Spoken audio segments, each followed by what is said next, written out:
Au nom du Père et du Fils et du Saint-Esprit. Amen. Shalom, bien-aimés frères et sœurs dans le Seigneur. Nous sommes aujourd'hui le mardi 7 juillet 2020 et nous méditons l'Évangile selon Saint Matthieu, chapitre 9, versets 32 à 38. Je suis Edgar Assoy et par mon baptême, j'ai été envoyé proclamer la bonne nouvelle du salut en Jésus-Christ. À vous, grâce et paix de la part de Dieu notre Père et de notre Seigneur Jésus-Christ. Dans cet Évangile, il est écrit que Jésus fut saisi de compassion envers les foules, car elles étaient désemparées, elles étaient abattues, comme des brebis sans berger. Voilà pourquoi la moisson est abondante. Parce que dehors, nombreuses sont les personnes qui sont comme des brebis sans berger. Nombreuses sont les personnes abattues, désemparées. Des personnes qui sont perdues, qui savent même plus comment diriger leur vie, où donner de la tête, quelles décisions prendre à cause de nombreuses circonstances que j'éviterai de nommer ici. Les circonstances de la vie font que des personnes autour de toi sont abattues, désemparées. C'est peut-être toi-même qui es dans cette situation. C'est peut-être toi qui es dans cette situation, mais la Bible dit que Jésus, saisi de compassion, parce qu'elles étaient abattues, désemparées, comme des brebis sans berger. C'est parce qu'il y a de nombreuses, une multitude, des foules de brebis sans berger dehors que la moisson est abondante. La moisson est mûre, c'est le temps de leur annoncer la parole pour que ces personnes aussi soient sauvées.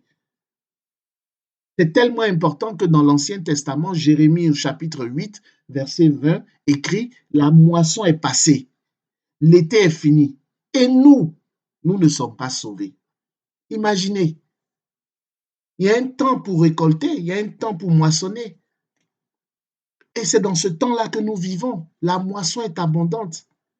Mais lorsque ce temps-là sera passé, est-ce que tu as envie de voir des gens, ne serait-ce que imaginer que des foules disent « Et nous ne sommes pas sauvés. » Non, bien sûr que non. Je suis certain que, comme toi et moi, là, nous voulons que tous soient sauvés. Tous, tout le monde.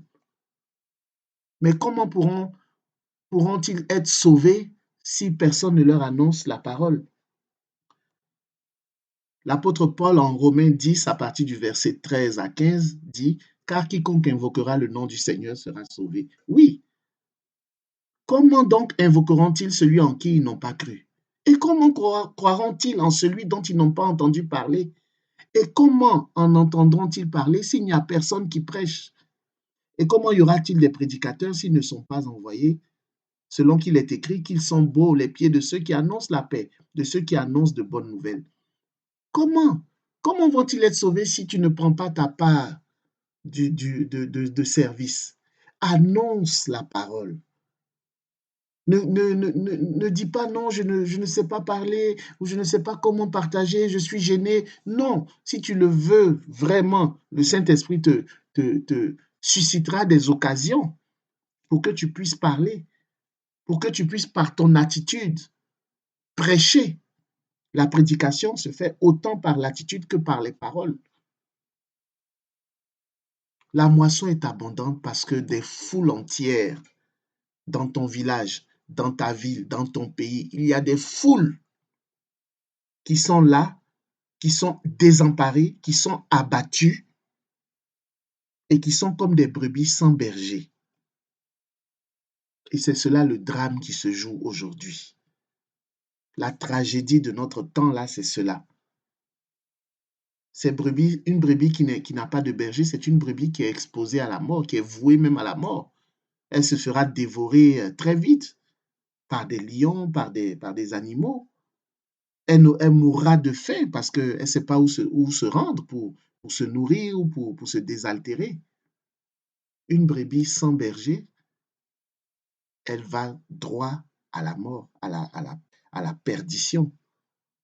C'est pourquoi tu dois annoncer la parole. Que la paix du Seigneur soit avec toi au nom du Père et du Fils et du Saint-Esprit. Amen.